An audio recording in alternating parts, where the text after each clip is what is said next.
Welcome to BikeComparos. Today we'll be comparing the Yamaha FZ25 versus the Bajaj Dominar. Pricing and features. The Yamaha FZ25 retails for 1.34 lakh rupees on road Delhi, which is around 20,000 rupees cheaper than the non-ABS version of the Dominar 400 costing 1.53 lakh.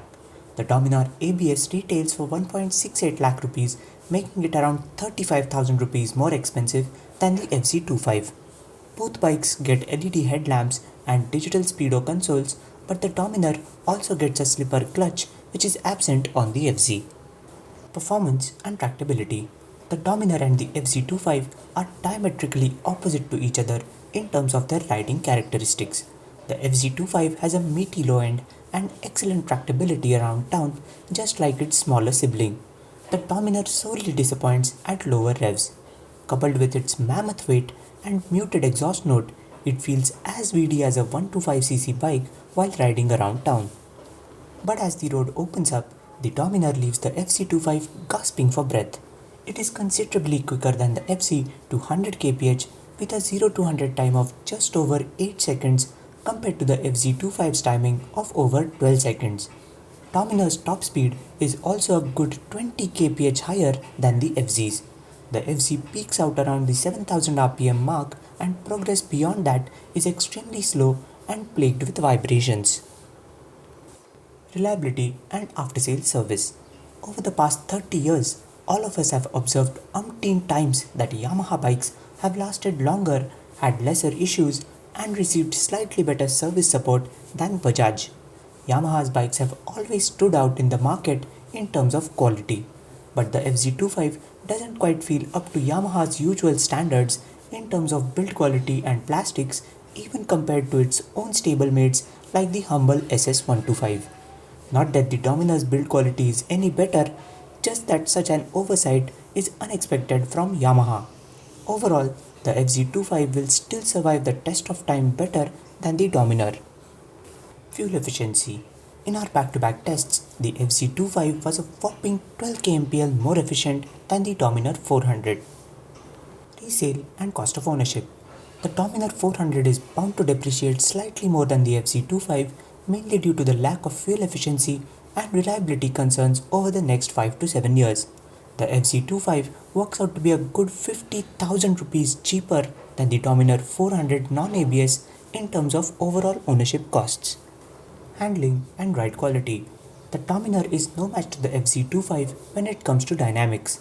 Yamaha has been dominating the dynamics in every segment that it has been competing all over the world, from scooters to MotoGP bikes, while Bajaj is just getting to grips with newer technologies like perimeter frames, monoshock, and stamped metal swing arms.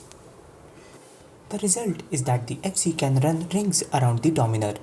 FZ25 is far more agile, holds its line much better, and gives far better feedback from the tarmac compared to the Dominar. The Dominar's excessively steep rake angle is its biggest flaw. It has seriously impacted its maneuverability around town and has resulted in excessive pitching on applying the front brake. Only good thing about the Dominar is that its soft suspension setup makes it much more comfortable over bad roads than the FZ. Comfort and ergonomics. Both bikes have been tailored for a street fighter riding position with a mildly forward-leaning posture. However, they have paid enough attention to ensure that the rider stays comfortable even during longer rides. Both bikes have generous seats for the rider as well as the pillion. The Dominar does feel a bit intimidating due to its bulk on first impressions, but on the move it feels fairly easy to maneuver even in rush hour traffic. FZ25 on the other hand feels positively tiny compared to the Dominar, and its 785 seat height makes it a boon for shorter riders. Which brings us to the verdict. Among the two, we would go for the FZ25. It delivers better than the Dominar on the everyday riding requirements. Let's face it, majority of us are going to do most of our riding in and around city streets. In such a scenario, the FZ25 is much more tractable, more maneuverable, and overall far less demanding than the Dominar. On the occasional Sunday morning ride to the hills, the FZ would still be the better bike thanks to its breadth of handling capabilities, and more usable, more predictable power delivery. On the longer tours, the Dominar would perform better, but the FZ25 wouldn't be far behind. It will cruise comfortably at triple digit speeds and in fact keep the rider a tad bit more comfortable than the Dominar. Its only flaw is that the FZ25 is not good at posing.